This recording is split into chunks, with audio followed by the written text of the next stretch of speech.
नमस्कार मंडळी, श्री शिवाय नमस्तुभ्यम.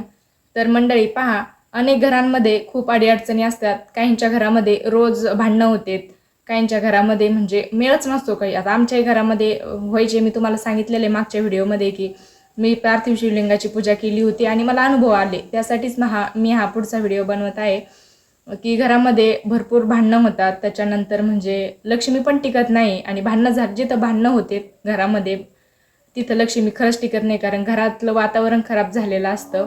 आणि हा प्रॉब्लेम आहे ना बऱ्याच घरांमध्ये आहे. पण शिवपुराणामध्ये काही गोष्टी सांगितलेल्या आहेत आपल्याला, जसं स्वामी चारित्र्यामध्ये सुद्धा सांगितलेल्या आहेत की म्हणजे कोणत्या गोष्टी केल्या पाहिजेत.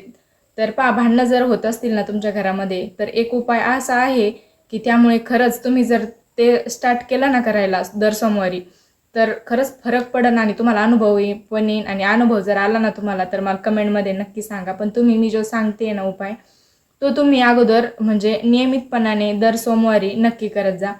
कारण महादेवांची कृपा एवढी आहे आणि महादेव हे खरंच भोळे येतं. कारण त्यांच्यापाशी कोणीही आलं, मनातून जर भक्ती असली, तर खरंच मनातून जर श्रद्धा असली ना, तर महादेवांचं खरंच खूप कृपा होते माणसावरती.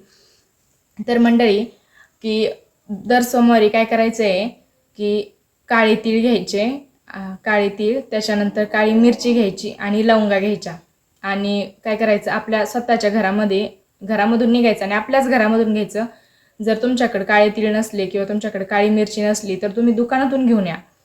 पण तुम्ही शेजाऱ्याकडे मागायला जाऊ नका, कारण ते दुसऱ्याच्या तिथून आणू नका. ते आपल्याला पण बरोबर वाटत नाही. असं कुठं शिवपुराणामध्ये दिलेलं नाही आहे की तुम्ही दुसऱ्यांच्या घरून आणू नका. पण मी माझं वैयक्तिक सांगते की नाही आणायचं, आपलं विकत आणायचं. त्याच्यानंतर लवंगा नसतील तर लवंगा पण तुम्ही विकत आणायच्या आणि ह्या घ्यायच्या सोमवारी. आणि म्हणजे आणि जवळ जर महादेवाचं मंदिर असेल कुठं, तर महादेवाच्या मंदिरामध्ये जायचं, किंवा तुम्ही महादेवाच्या नुसत्या चौकटीपर्यंत जरी गेलात आणि ते काळे तीळ आणि काळी मिरची आणि लवंगा 7 घ्यायच्या आहेत, हे लक्षात ठेवा. आणि त्या तुम्ही दरवाजापर्यंत, फक्त दरवाजापाशी जरी नेऊन टाकल्या, चौकटपर्यंत आपण म्हणतो शिवजीच्या चौकटीपर्यंत जरी टाकल्या, पण देवाला प्रार्थना करायची की देवा, मी हे जे करतोय किंवा करते, तर आमच्या घरामध्ये हे असा प्रॉब्लेम आहे की भांडणं होते, तर असं होते, काय असेल ते तुम्ही सांगायचं आणि सुरुवात करायची. पण हे करत असताना एक गोष्ट लक्षात ठेवा की मनामध्ये ना एक श्रद्धा ठेवा की हा, माझे आता मी महादेवाजवळ आलोय, देवाच्या भरोशावर सोडतोय किंवा सोडते, तर माझी इच्छा पूर्ण होईलच. म्हणजे हे असं मनामध्ये धरायचं. कारण आणि देवाकडे ना, मी माझं स्वतःचं वैयक्तिक सांगते की मी देवाकडे ना कोणत्याच गोष्टी आणि कधीच मागितल्या नाहीत.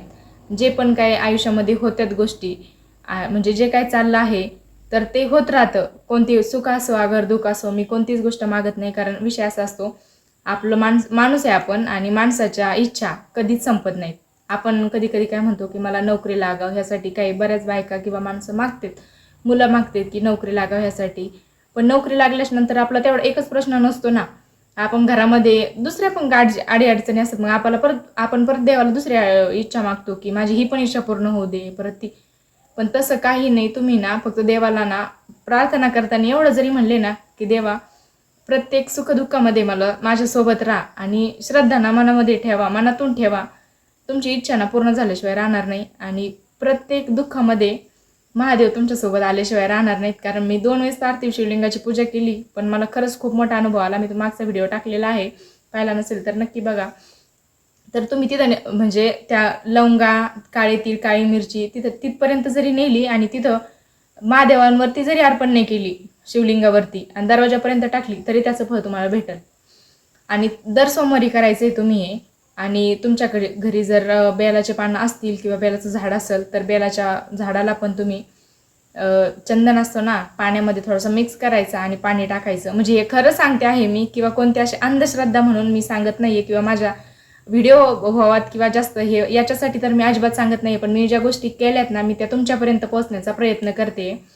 तुम्हाला जर काही याविषयी वाटत असेल तर तुम्ही कमेंटमध्ये नक्की सांगू शकता. पण मी ज्या गोष्टी केल्यात, आणि माझे सोमवार बरेच दिवसांपासून आहेत. मी म्हणजे लग्नाच्या अगोदर तर दर सोमवारी जात होते, पण लग्न झाल्याच्या नंतर काही अडचणी असतात, त्याच्यामुळे जाणं होत नाही. इथून मंदिर पण थोडंसं लांब आहे. पण मी माझ्या घरामध्ये शिवलिंग ठेवलेलं आहे. घरामध्ये रोज पूजा होती नाही होत, काही पण अडीअडचणी असतात, त्यासाठी मी बाहेर ठेवलं, कुंडी केली, त्याच्यामध्ये ठेवलेलं आहे. आणि रोज नियमाने मी पूजा करत असते त्याची. कारण मला मनामध्ये श्रद्धा आहे की काही अडचण आली तर देव आपल्यासोबत आहे. मग आपल्यासोबत वाईट जरी झालं ना, तरी असा विचार करायचा की देव होते म्हणून जास्त वाईट झालं नाही. थोडंसं म्हणजे चांगली गोष्ट झाली, जे झालं ते चांगली गोष्ट झाली असा विचार करायचा प्रत्येक वेळेस.